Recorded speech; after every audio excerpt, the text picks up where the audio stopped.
సింధూర ఇచ్చిన తీర్పు వల్ల అయితే ఇంట్లో అంతా ప్రశాంతంగా ఉంటుంది. అందరూ చాలా చక్కగా ఎవరి పనులు వాళ్ళు చేసుకుంటూ ఉంటారు. ఈలోపే సింధూర వాళ్ళ మామయ్య దగ్గరకొచ్చి, "మామయ్య నా ఏక్తార కనపడట్లేదు తీశారా?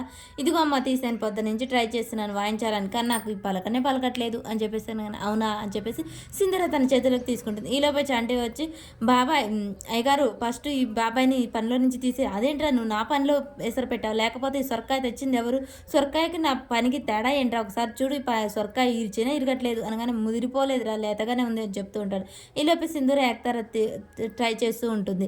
"అమ్మాయి గారు ఇది నీకు ఎక్కడిది?" అని చెప్పేసి అనగానే, "నిన్న కొన్నాను చంటి." "ఆహా అవునా, ఒకసారి నాకు ఇస్తారా అమ్మాయి గారు?" అని చెప్పేసి చంటి అడగగానే, "పద్దు చంటి ఇది తీసుకో" అని చెప్పేసి చంటి చేతిలో పెడుతూ ఉంటుంది. అది అలా చూస్తూ తనైతే చంటి ఇక తన చిన్ననాటి ప్రేమకురాలు గౌరీని గుర్తు చేసుకుంటూ ఉంటాడు. అలా దాన్నే చూస్తూ దాన్ని ముద్దు పెట్టుకుంటూ దాన్ని అలా తాకుతూ కళ్ళలోకి అయితే వెళ్తూ ఉంటాడు. అమ్మాయిని చూడ్డం చంటి వెనక నుంచి అమ్మాయి ఇక్తార ఇస్తుంటే చంటి చాలా ప్రేమగా అమ్మాయి వెనకనే ఫాలో అవుతూ ఉంటాడు. అదంతా గుర్తు చేసుకొని అలా చూస్తూ ఉండగానే, "ఏంట్రా చంటి కలలోకి వెళ్ళావా? ఏమైంది?" అని చెప్పేసి అనగానే చక్రం అడుగుతూ ఉంటాడు.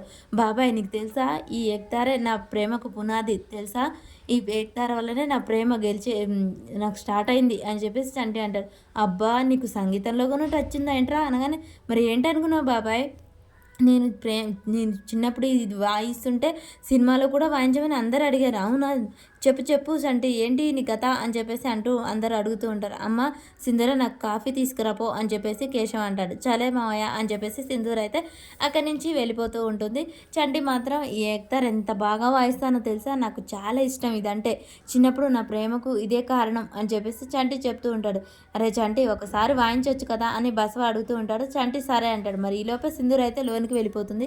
ఆ సౌండ్ విని చంటి, "సరే వాయిస్తాను" అని చెప్పేసి చంటి అంటాడు. సింధూర అయితే లోనికి వెళ్ళిపోతుంది. మరి ఈ శబ్దం విని సింధూర బయటికి వచ్చి తను చిన్ననాటి ప్రేమికురాలు గౌరీ సింధూరే అని చంటికి తెలిసిపోతుందా? చంటి ప్రేమించింది తన్నే అని సింధూర తెలుసుకుంటుందా? అసలు ఏం జరుగుతుంది అనేది మనకు నెక్స్ట్ వీడియోలో